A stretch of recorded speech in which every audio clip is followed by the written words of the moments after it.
नमो बुद्धाय. जय भीम.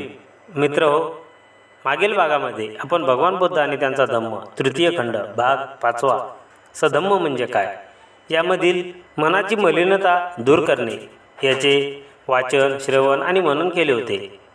त्याचप्रमाणे आजच्या भागामध्ये भगवान बुद्ध आणि त्यांचा धम्म तृतीय खंड भाग 5 सधम्म म्हणजे काय यामधील जग हे धम्मराज्य बनविणे याचे वाचन, श्रवण आणि मनन आपण करणार आहोत. व्हिडिओ शेवटपर्यंत पहा. 2. जग हे धम्मराज्य बनविणे. धम्माचे प्रयोजन काय याची भिन्न धर्मांनी भिन्न भिन्न उत्तरे दिली आहेत. माणसाला ईश्वर प्राप्तीच्या मार्गी लावून त्याला आपल्या आत्म्याच्या मोक्षाचे महत्त्व शिकविणे हे सामान्यतः वरील प्रश्नाला उत्तर देते. बहुतेक धर्म 3 प्रकारच्या राज्यासंबंधी बोलतात. एकाला स्वर्गाचे राज्य म्हणतात, दुसऱ्याला इहलोकीचे राज्य म्हणतात आणि तिसऱ्याला नरकाचे राज्य म्हणतात. असे म्हणतात की स्वर्ग राज्यात देशाचे शासन चालते, नरक राज्यात दृष्टांचे राज्य चालते. इहलोकीच्या राज्यासंबंधी वाद आहे, ते सैतानाच्या मंडलिकत्वाखाली नसते. त्याचप्रमाणे देवाचे सार्वभौमत्वही त्यावर पसरलेले नसते. एक दिवस ते पसरेल अशी अपेक्षा मात्र असते. काही धर्मामध्ये स्वर्ग राज्य प्रत्यक्ष ईश्वराच्या शासनाखाली असल्याचे तिथे धर्मराज्य असते. इतर काही धर्मात स्वर्ग राज्य हे इहलोकी असत नाही, ते फक्त स्वर्गाचेच दुसरे नाव आहे. जो कोणी ईश्वराने त्याचा प्रेषितावर श्रद्धा असेल त्यालाच तिथे पोहोचता येते. स्वर्गलोकी पोहोचल्यावर त्या धर्मनिष्ठांना जीवनातील सर्व भोगविलास तेथे लागतात. सर्व धर्म असे उपदेश देतात की ह्या स्वर्ग राज्याची प्राप्ती हे प्रत्येक माणसाचे साध्य असावे आणि ते कसे साधावे हे सांगणे त्या सर्व धर्माचे कार्य असावे. धर्माचा उद्देश काय याला भगवान बुद्धाचे उत्तर अगदी वेगळे होते. जीवनाचा उद्देश काहीतरी काल्पनिक स्वर्गाची प्राप्ती आहे असे त्याने लोकांना सांगितले नाही. त्यांचे म्हणणे असे की धर्माचे राज्य इहलोकीचे आहे आणि त्याची प्राप्ती धर्मशील आचारांनाच घडते. त्याने असे सांगितले आहे की दुःख निराकरणासाठी प्रत्येक माणसाने दुसऱ्या प्रत्येक माणसाशी धर्मानेच वागले पाहिजे आणि अशा व्यवहारानेच इहलोकी धर्मराज्य स्थापन केले पाहिजे. यामुळे त्याचा धर्म इतर धर्मापासून वेगळा पडतो. त्याचा धर्म पंचशील, अष्टांगमार्ग आणि पारामिता यावर भर देतो. भगवान बुद्धाने या त्रिवरच आपला धर्म का आधारला, कारण जीवन मार्गाचे हे 3 घटक असून त्यांच्या योगानेच मनुष्य सदाचारी बनू शकतो.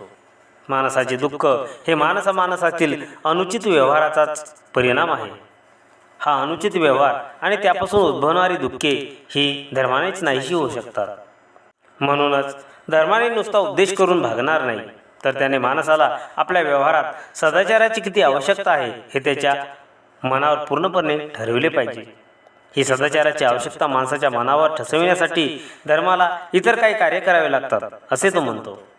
धर्माने माणसाला आचरण्यास योग्य कुशल कर्म कोणते हे ओळखण्याचे आणि त्या आधारे आचरण करण्याचे शिकवले पाहिजे. धर्माने आचरण्यास अयोग्य अकुशल कर्म कोणते हे ओळखण्याचे आणि टाळण्याचे शिकवले पाहिजे. याशिवाय अतिशय महत्त्वपूर्ण असे मानलेले धम्माचे 2 उपदेश भगवान बुद्धाने शिकविले. धर्माचा पहिला उपदेश म्हणजे माणसाला प्रार्थना, धार्मिक विधी, यज्ञ शिकवण्याऐवजी त्याच्या नैसर्गिक प्रवृत्तीला वळण लावणे म्हणजे सुसंस्कृत करणे. देवदाह सुक्तात जैन धर्माची चर्चा करताना भगवान बुद्धाने हा उद्देश स्पष्ट केला आहे. जैन धर्माचा संस्थापक असे मानित असे की सर्व वैयक्तिक सुखकर अथवा दुःखकर अनुभव हे गतजन्मी केलेल्या कर्माचे फळ आहे. असे असल्यामुळे गतजन्मीच्या दुष्कर्माचे विवेचन केले असता आणि नवी दुष्कर्मे न केल्यास भविष्यकाळात भोगायचे काहीच राहत नाही. भविष्यकाळात भोगायला लावणारे दुष्कर्माचे परिणाम उरले नाहीत की दुष्कर्म क्षय पावते आणि दुष्कर्म क्षय पावले की दुःखाचा क्षय होतो आणि सर्व दुःखाचेच मुळापासून उच्चाटन होते. असा जैन धर्माचा दृष्टिकोन आहे.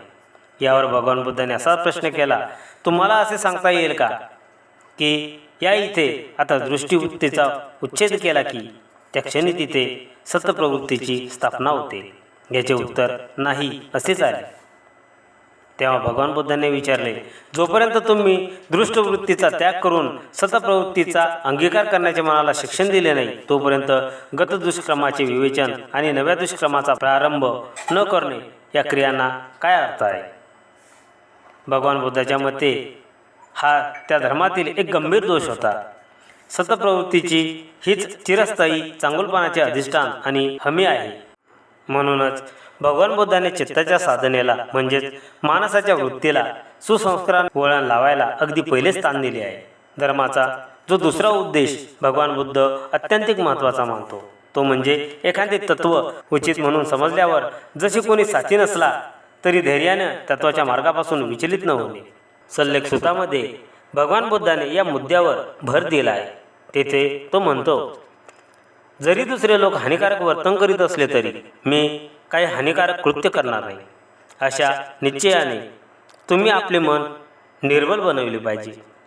जरी दुसरे लोक हत्या करीत असले तरी तुम्ही हत्या करता कामा नये. जरी दुसरे लोक चोरी करीत असले तरी तुम्ही चोरी करता कामा नये. दुसऱ्या लोकांचे जीवन श्रेष्ठ नसले तरी तुमचे जीवन श्रेष्ठच असले पाहिजे. दुसरे लोक खोटे बोलत असले, निंदा करीत असले, जोरजोराने निषेध करीत असले, बडबड करत असले तरी तुम्ही तसे करता कामा नये. जरी दुसरे लोक लोभी असले तरी तुम्ही लोभी असता कामा नये. जरी दुसरे लोक द्वेष करीत असले तरी तुम्ही द्वेष करता कामा नये.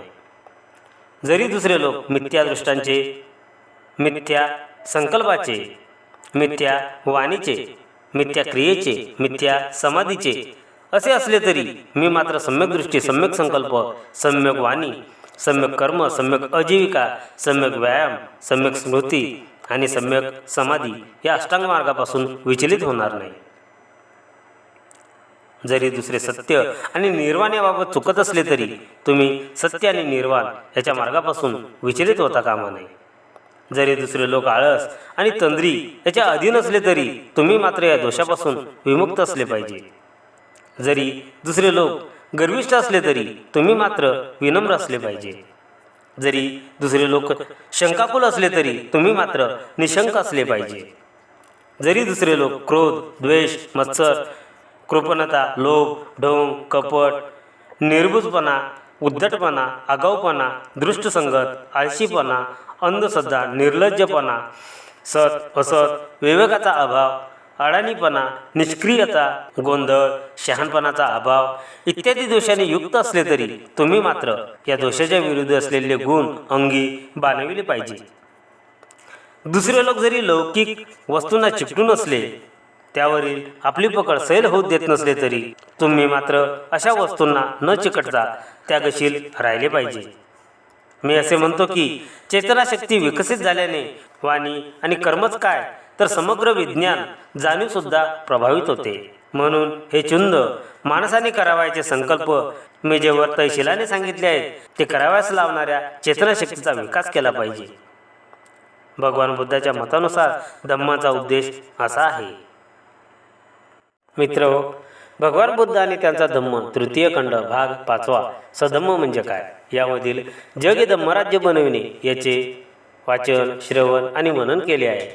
यानंतर भगवान बुद्ध आणि त्यांचा धम्म तृतीय खंड भाग 5 सधम्म म्हणजे काय यामधील जग हे धम्मराज्य बनविणे यामधीलच धर्म हा तेव्हा सद्धम्म असतो जेव्हा तो सर्वांना ज्ञानाचा मार्ग मोकळा करतो. याचे वाचन, श्रवण आणि मनन आपण नेक्स्ट व्हिडिओमध्ये करणार आहोत. म्हणून नेक्स्ट व्हिडिओ अवश्य बघा. जय भीम, जय बुद्धाय.